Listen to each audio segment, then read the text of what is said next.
வாங்க, வணக்கங்க. முருகனோட அருளால் எல்லோரும் நல்லா இருப்பீங்க. இன்றைக்கி நம்ம ஒரு அரிசியும் பருப்பு சாப்பாடு செய்ய போகிறோம். அம்மாயி, ஆத்தா, எங்கள் அம்மா காலத்துலையெல்லாம் யாராவது உறம்பறை வர்றாங்கன்னு சொல்லி தெரிஞ்சதுன்னா உடனே அரிசியை தண்ணியில் போடுவாங்க. 10 நிமிஷம் மீறினா 1/4 மணி நேரத்தில் சாப்பாடு செஞ்சு எடுத்து வச்சுருவாங்க. அரிசியும் பருப்பு சாப்பாடு. அப்போ கொத்தமல்லி தழை, புதினா, இஞ்சி, பூண்டு அதெல்லாம் எதுவுமே அவங்க தேடிக்கிட்டு இருக்க மாட்டாங்க. ஆனால் அவங்க செய்கிற அந்த சாப்பாடு சிம்பிளாக இருக்கும். வெங்காயம், தக்காளி, பட்டை, சோம்பு, மற்றபடி கிராம்பு அது இது எல்லாம் நிறையா வாசனை பொருளெல்லாம் எதுவும் போட மாட்டாங்க. ஏலக்காய், கிராம்பு, கல்பாசி இப்போ நம்ம பிரியாணிக்கு சேர்க்குற மாதிரி அதெல்லாம் எதுவுமே சேர்க்க மாட்டாங்க. ஆனால் இருந்தாலும் அவ்வளோ ஒரு டேஸ்ட்டாக சூப்பராக இருக்கும். அந்த மெத்தடில் இன்றைக்கி பார்ப்போம். ஒரு கைப்பிடி உரித்த வெங்காயம், சின்ன வெங்காயம் எடுத்து வச்சுருக்கிறேன். அதே மாதிரி பட்டை ஒரு துண்டு, சோம்பு, சீரகம், மிளகு, பூண்டு இதை தட்டி எடுத்து வச்சுருக்கிறேன். அதுக்கப்புறம் தக்காளி 3 தக்காளி, சின்ன தக்காளி எடுத்து வச்சுருக்கிறேன். அறுத்து வச்சுருக்கிறேன்.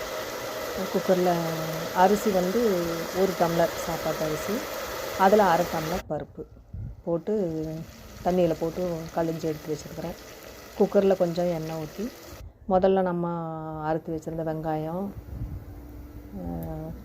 எண்ணெய் ஊற்றி கடுகு போட்டு வெங்காயம், பூண்டு இதெல்லாம் அரைச்சி வச்சுருந்தோமில்லங்க, தட்டி தான் எடுத்து வைப்போம். அதெல்லாம் தட்டி எடுத்து வச்சுருந்ததையெல்லாம் எண்ணெயில் வதக்கி அதுக்கப்புறம் தக்காளியும் ஒரு நல்லா வதக்கணுங்க. வதக்கி அளவாக தண்ணி வச்சு அரிசி கழிஞ்சு வச்ச அரிசியும் போட்டு கொதிக்க விடணும். கொஞ்சம் நேரம் நல்லா, உடனே குக்கரை மூடாமல் நல்லா கொதித்து வர்ற வரையிலும் வச்சுருந்து சாப்பாடு கால்வாசி அதுலேயே வெந்துடும் பார்த்துக்குங்களேன். வெந்ததுக்கப்புறம் குக்கரை மூடி போட்டுடணும். மூடி போட்டு 3 விசில் வந்த உடனே இறக்கிடலாம். அப்போல்லாம் இப்போல்லாம் சைடிஷ் அந்த பிரியாணிக்கு சாப்பிட்ற மாதிரி சிக்கனு, மட்டனு எதோ வச்சு சாப்பிட்றாங்க. அப்போல்லாம் கெட்டி தயிர் தாங்க சாப்பாட்டுக்கு. பருப்புஞ்சோறு அப்படின்னு சொன்னாவே கெட்டி தயிர் தான். உங்கள் ஆத்தா, அம்மாயி அவங்களையெல்லாம் கேட்டு பாருங்கள், அம்மாவை கேட்டு பாருங்கள், அவங்க சொல்லுவாங்க.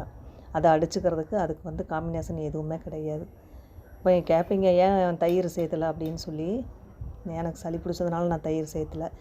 அதனால் நெய் 1 ஸ்பூன் விட்டுக்கிறேன். அல்டிமேட்டாக இருக்குங்க.